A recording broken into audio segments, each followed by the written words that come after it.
Ok, hola, buenos días en Nueva York, buenas tardes en España. ¿Cómo estás, Raúl Rodríguez? Muchas gracias por estar hoy conmigo y compartir un poco de quién eres tú, de tu música con mi clase de Spain Today. Y nada, te doy la palabra. Cuéntanos un poco quién eres, qué haces. ¿Qué tal? Pues nada, encantado, Ana, y encantado por muchas razones, por estar con ustedes y poder hablar un poco de mi música y de mi trabajo y que les resulte estimulante. Mi nombre es Raúl Rodríguez, Quiñones también, por parte de madre, y vengo de familia de gente que se dedica al arte.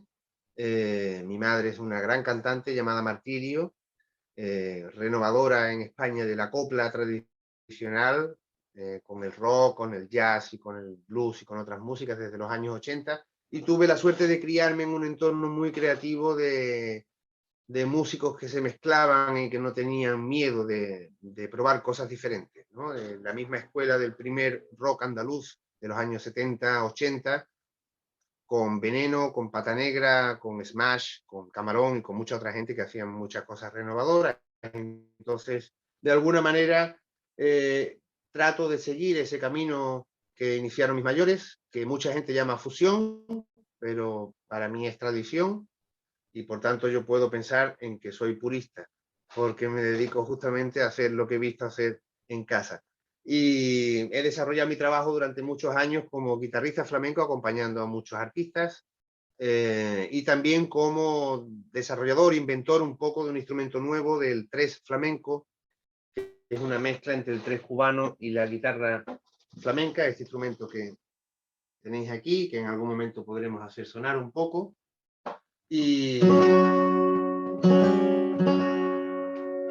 Y desarrollando este instrumento, este tres flamenco que mezcla el tres cubano y la guitarra flamenca, en paralelo a estudios de geología cultural que desarrollé en Sevilla y de geografía e historia, pues he ido enlazando, digamos, los sones y las razones, de manera que pueda desarrollar una obra propia a la que puedo llamar antropomúsica, porque mezcla un poco las razones de la parte antropológica y la parte más experimental de la música, ¿no? Y son trabajos que tengo en dos discolibros, Razón de Son y La Raíz Eléctrica, con sus explicaciones cada uno, un poco hablando un poco de las razones que dan motivo a estas canciones y estas composiciones que son mezcla un poco del acervo cultural andaluz, pero mirando a América de una manera muy abierta y mirando también a la influencia africana de una manera muy consciente y tratando de hacer un pequeño territorio nuevo donde la música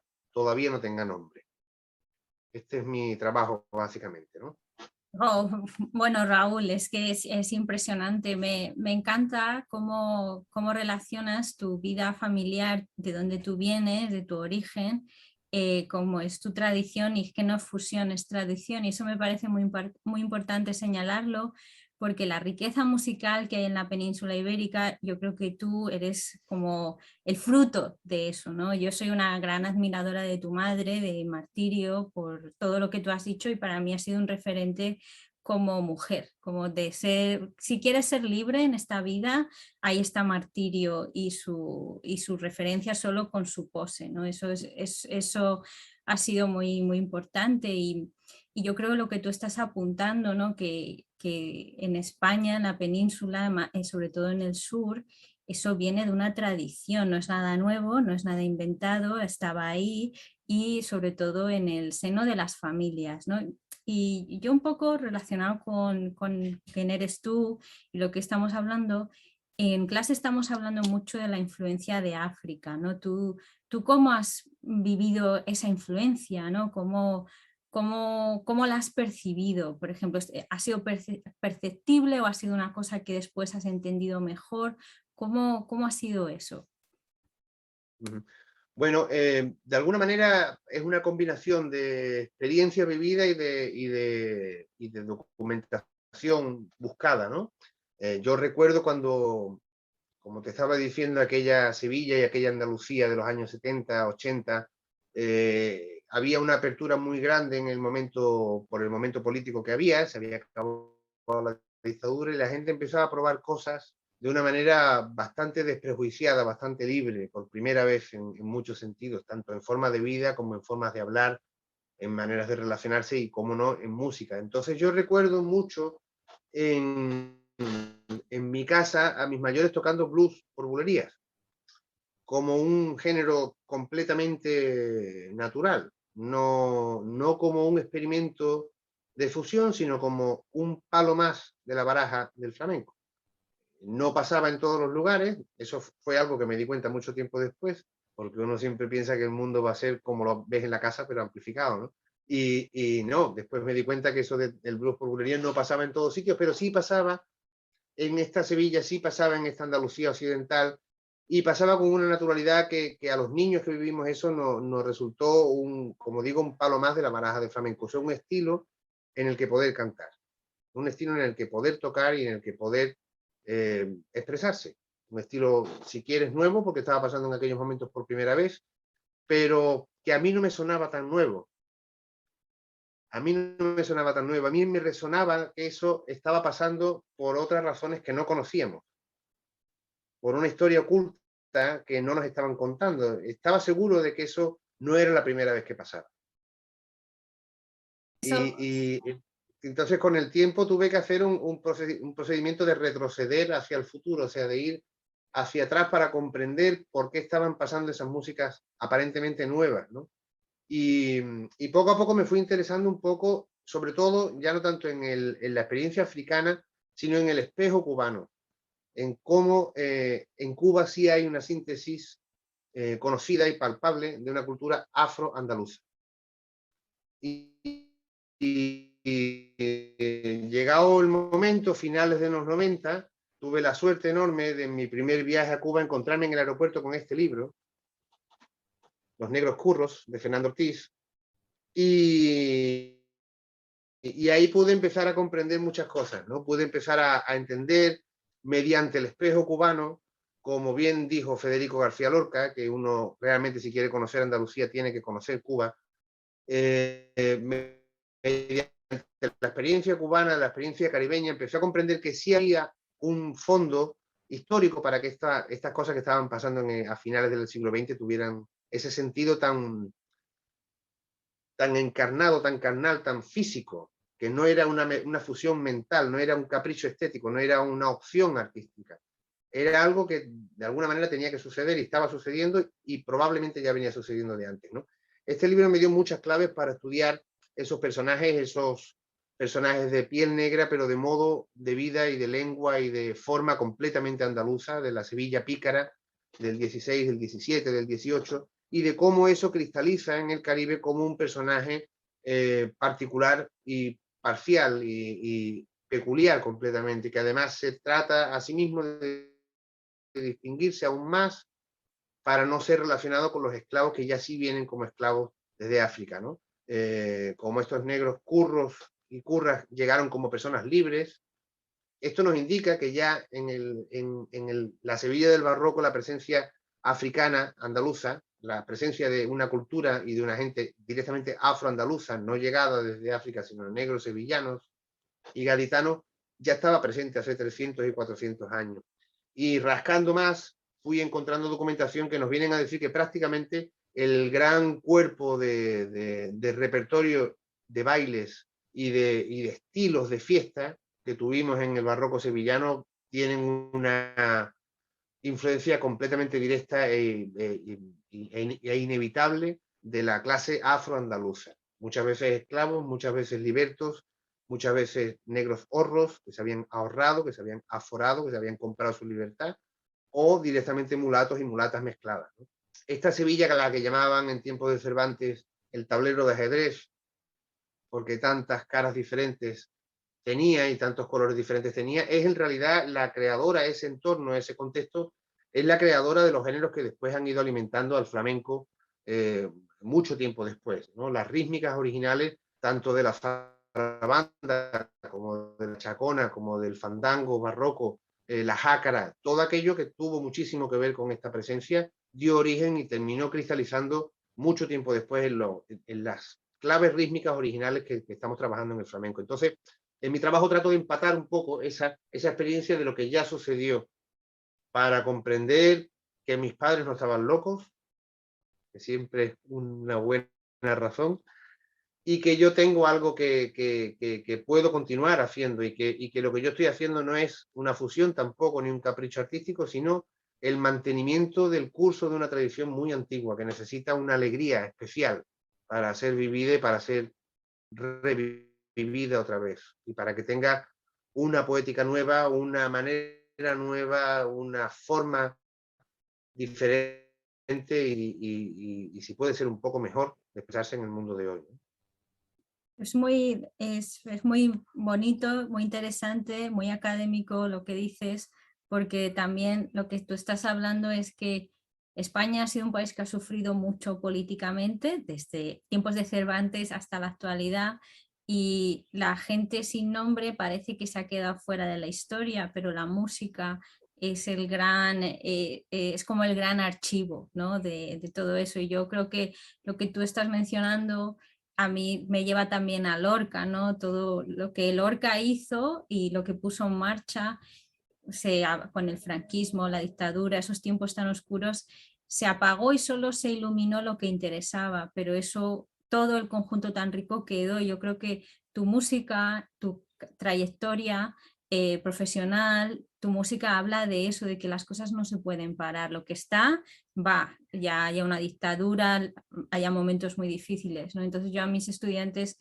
en clase de Spain Today hablamos de lo que la continuidad, que las cosas están ahí y no, y aunque se borren, van a salir, como por ejemplo el documental de Gurumbe, ¿no? Donde justo es rescatar eso, ¿no? Y a mí como me llega mucho tu música desde el principio por lo que tú pones ahí de una continuidad, ¿no? La canción de El Negro Curro la hemos usado en clase, ¿no? Y esa canción llama mucho la atención a los estudiantes en los Estados Unidos porque es plantear a una persona afroeuropea de otra manera, ¿no? Y lo que tú cuentas ahí, ¿no? Entonces, mm, y un poco lo que te quería también un poco preguntar pensando en mis estudiantes, que tengo a muchos estudiantes que vienen de familias hispanas en los Estados Unidos o incluso que son primera generación viviendo en los Estados Unidos, ¿no? Y estabas hablando mucho de la influencia para ti de la música cubana. ¿Cómo ves eso? ¿Cómo ves ese Latinoamérica en todo esto que eres tú, ¿no? ¿Cómo ese encuentro con Latinoamérica te, te siguió empujando en tu camino musical? Mm. Bueno, de muchísimas maneras, ¿no? De muchísimas maneras. Primero, sobre todo con la primera, digamos, la primera oleada de conocimiento de la música cubana tradicional, del son antiguo que sucedió aquí en España a partir del año 93, 94, algunos años antes del disco de Buenavista Social Club. Eh, Se hicieron aquí por iniciativa de Santiago Oserón especialmente y de Jesús Cosano, otro gran estudioso de la negritud hispana y andaluza, los primeros encuentros de son cubano y flamenco. Ahí pudimos ver muchos de nosotros algunos soneros tradicionales tocando lo que tocaban y sentíamos muchas cosas muy afines, escandalosamente afines, escandalosamente afines. Y recuerdo, por ejemplo, el primer hombre que yo vi tocando el tres, Faustino Ramas, el guayabero, un sonero de Holguín maravilloso, improvisador de décimas, elegantísimo, muy probablemente un negro curro en la en esa línea no solamente de la forma de ser, sino de la forma de expresar su libertad, de vestirse muy elegante, como si fuera él un caballero amo de otras personas, y sin embargo ser solamente amo de sí mismo, ¿no? Y amo de su lenguaje, ¿no? Muy picarón, muy sátiro en sus composiciones, casi todas carnales y casi todas sexuales, sin embargo todas escritas y dichas y cantadas sin una palabra malsonante, con una elegancia de lenguaje magistral completamente, magistral, ¿no? Y en realidad él, por ejemplo, engarza con ese tipo de personaje eh, negro de pellejo, muy andaluz en la manera y muy tropical en su libertad, en su forma de sentirse a sí mismo, ¿no? Y en su forma de experimentarse en el mundo, ¿no? Esa cosa que hay en el Caribe de que hay posibilidades de vivir, de soñar, de amar, de tocar música, ¿no? Esto visto desde aquí, desde la orilla ibérica, que Iberia es un poco más seca en general. Creo que todavía sigue funcionando esa fascinación del mundo nuevo, ¿no? De que realmente hay en la otra orilla del mar hay la posibilidad de que hay un montón de cosas que pueden suceder y que aquí no, ¿no? Entonces, para mí, el primer impacto que me produce el conocimiento del son tradicional y el conocimiento y la experiencia de vivir la música cubana de cerca, la primera impresión muy fuerte es esa sensación un poco espiritual, un poco de estado de ánimo creativo, que sí sentía en el contacto con la música del Caribe, y es como que todo puede suceder, todo es posible que suceda, ¿no? Esta es el primer impacto gordo. Y después, evidentemente, haber conocido el 3 y haberme atrevido a tener una idea muy loca, pero haber confiado en ella, ¿no? Haber confiado en que ese instrumento podía tener una reinserción dentro de los patrones del flamenco. No tanto como introducir un instrumento nuevo en el flamenco, sino traer un instrumento que ya era de alguna forma anterior al flamenco y anterior al son. Y buscar construir un instrumento nuevo, como este 3 flamenco, que tenga elementos que tiene elementos que van desde el siglo XI y desde el siglo XII, desde las vihuelas de peña en las que tocaban los juglares y que están en las miniaturas de las cantigas de Alfonso X, y que eran instrumentos así, con forma de pera, con 3 cuerdas, con 4 cuerdas dobles, que se utilizaban para hacer lo que hacían los juglares, que en el fondo es parecido a lo que yo hago, contar historias que no se conocen por el tiempo, por el lugar, y ponerlas en ritmo, en ritma, ritmarlas de forma que puedan ser bailadas también y puedan ser, por tanto, recordadas de una forma más efectiva, que la memoria funcione para no solamente para el dato, sino para la experiencia vital, ¿no? Y entonces el encuentro con esa música cubana me permitió intentar meter este instrumento en el flamenco y terminar sintetizando un instrumento que me permite tocar una música que no tiene multa, no tiene legislación vigente, porque hacerle un instrumento nuevo no está sujeto, digamos, a ninguna, no está amarrado, no está agarrado, no está situado en ningún lugar, no tiene territorio. Le sitúo el territorio en el mar, a la misma distancia de todos los puertos, y intento que abra sus patas como una araña y navegue de otra forma a la que han navegado, digamos, las tradiciones que ya se han territorializado, ¿no? Me da la sensación de que tenemos un folclore común, un cancionero común enorme en ese Caribe afroandaluz, el que habla Antonio García de León, que realmente son cientos de años de ritmos, de danzas, de letras, de melodías, de estilos de toque, de técnicas de instrumentos de cuerda. Y ahí en ese mar, digamos, es como si estuvieran ahí encerradas las claves y las llaves de las músicas que hemos vivido, ¿no? Que después en el siglo XX cada lugar, tanto en la orilla latinoamericana como en la orilla ibérica, ha reterritorializado, ha vuelto a meter en su lugar y a pensar que cada música es nuestra porque es de nosotros, en vez de pensar que nosotros somos de esa música. Como cuando uno dice, este es mi pueblo, y no está queriendo decir que el pueblo te pertenezca, tanto como tú perteneces a ese pueblo. Entonces, tengo la impresión de que tanto el tango en Argentina, como el son en Cuba, como el son jarocho en México, como mucho de la música llanera que se hace en Venezuela o en la isla de Margarita, o incluso el primer jazz que se hace en la Luisiana, el primer paso a ragtime, tiene tanto que ver con lo que se hace aquí, con la soleá, con la petenera, con la bulería, con el tango primero, con la caña. Es todo un repertorio que se traficaba dentro de las personas que iban de un lado para otro.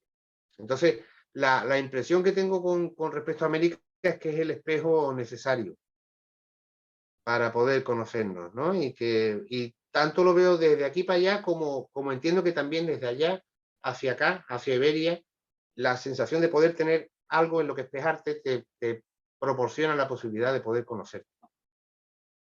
Es lo que dices, es un espejo y es una medida, ¿no? Es necesario mirar a estas dos orillas del mundo ibérico, también desde otra orilla que forma parte de todo este mundo. Y es muy bonito lo que dices sobre que el origen de tu música está en el mar, en el océano, porque al final es donde se genera todo, ¿no? Y sin eso Claro, no hay ni música ni nada, ¿no? Y eso exacto, esto exacto. es darle ese movimiento vital, ¿no? Que a veces tienes toda la razón, parece que cuando una música es de un sitio no se puede expandir, tocar o como tú has hecho con un instrumento que tu intuición te decía que lo necesitabas, ¿no? Para expresarte. Y un poco para terminar, Raúl, aunque podríamos estar hablando horas y horas, mis estudiantes pues están, yo les estoy presentando un poco música, un poco de todo para que se hagan algún tipo de idea, ¿no? Pero la música en España es riquísima. ¿Tú tienes alguna recomendación para mis estudiantes? También van a grabar podcast, ¿sabes? Algo de música que les anime, algo que les puedas decir que les anime a escuchar algo, alguna recomendación. Ajá. Actual, ¿no? Lo que tú quieras. Uy, ¿qué es lo que dices? Hay tantísima cantidad de música. Mira, hoy he estado escuchando, por ejemplo, a Tianica la Piriñaca. Y ya con eso me ha hecho la mañana. Porque es un disco que está por ahí, que incluso creo que está descatalogado, que ni siquiera está en Spotify, que le tocaba a Diego Carrasco, cuando era joven y era guitarrista. No sé, mira, por otro lado, ahora me gustan muchos grupos, me gusta mucho un grupo que se llama Los Estanques, que son cántabros, que esto le gustará mucho a Ángel Carmona y voy a tocar con ellos. Además, me aficioné mucho a la música de ellos y le mandé un detalle porque pensaba, digo, Íñigo, aquí hay flamenco dentro de la música vuestra. Y dice, no, no, no, porque yo no conozco todavía nada, yo me da muchísimo respeto. Digo, pues llámame que yo veo que hay cosas que podemos hacer y hemos colaborado, ya hemos hecho un par de cosas y ahora voy a tocar con ellos de aquí a un mes en Sevilla. Y, por ejemplo, es uno de los grupos nuevos que me gustan más. Creo que ahí hay una riqueza extraordinaria de lenguaje en las letras y musicalmente es una escuela de música de los últimos 50, 60 años, incluso más para atrás, porque Íñigo es muy buen compositor de música clásica también, conoce muy bien el repertorio, es un fenómeno virtuoso y hay mucha música ahí muy, muy bonita, muy rica. No sé, me gustan muchas de las cosas que están pasando. Hay otras que no me gustan nada, pero será mejor no dar demasiadas pistas en este terreno, ¿no? Pero bueno, no sé, con que escuche la leyenda del tiempo de Camarón, creo que ahí pueden encontrar muchos hilos de los que tirar. Y mira, te Creo que uno con el proyecto con Ángel, que a veces les pone canciones. Y después de la primera entrevista que tuvimos con Ángel y con Antonio Vicente, sí, el consejo fue tenéis que ser valientes. Y entonces les puso la leyenda del tiempo, ¿no? Como a la fíjate, semana después, le dijo, esto va dedicado a los valientes, a los que se atreven. Y fue emocionante escuchar una persona que cree tanto en la música, en la comunicación como Ángel Carmona, poner al Gran Camarón y decir a mis estudiantes que están aprendiendo español y la cultura española que sean valientes y eso como ejemplo. Pues es que parece que lo completamente. teníamos preparado, Raúl, terminar así Para que tú veas. la entrevista. Bueno, solo me queda darte las gracias por tu tiempo y bueno, y agradecerte que compartas tanta música con el mundo, ¿no? Porque llega mucho a mí que estoy lejos de nuestra Iberia, es algo muy importante que no solo lo disfruto en mi tiempo libre, sino que lo hago parte de mis clases porque eso es el Spain Today. Entonces, pues Muy gracias bien, Raúl por muy todo. bien. Yo te lo agradezco mucho, Ana, y te agradezco mucho esta oportunidad, porque para mí es un estímulo extraordinario que las cositas que saco desde aquí, de esta mesita, con la soledad de por las tardes y lleguen tan lejos y os puedan estimular a ustedes. La verdad que es un honor y es muy emocionante para mí. Ok, de acuerdo. Raúl, no me cortes, voy a parar la grabación. Ok, gracias.